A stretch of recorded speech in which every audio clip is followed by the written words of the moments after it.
The private yacht situation was kind of where I cut my teeth, cooking for a billionaire on a yacht in the south of France. These clients can be incredibly demanding and they want the best. You have to provide the best. I don't think it's the food. I think it's the all-in experience, reading people and knowing what their expectations are before they even know.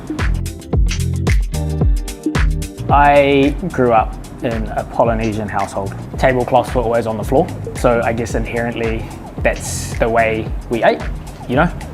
We shared, and that experience, that's the way I like to cook.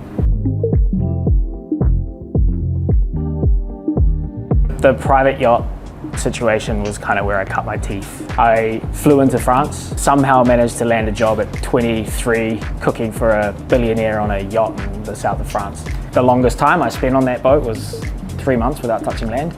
Private clients, you cook to their taste profile. You know, it's the phone call at 2 a.m. Can I get a club sandwich? Sure. After 3 years, I was like, right, I'm gonna go to London because I feel like I'm at that age where I need to extract everything I can out of a really vibrant cooking scene. And I did that. It set me up, you know, and it was a good training ground to deliver that expectation. Like, it was always about local, delicious, seasonal produce.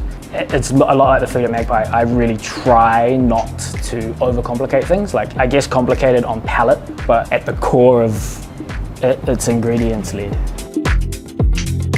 In the beginning, we would change the core menu a lot. Now we have a core menu because people would come back for certain things, and that is something that you have to honor, I believe. Now we have a specials menu on the side of that, which we change very frequently.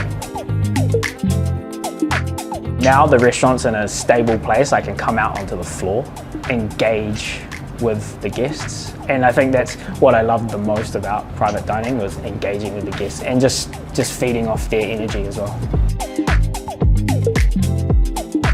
I heard a saying which resonated with me from Jeremy Cheng, who's a restaurateur in London.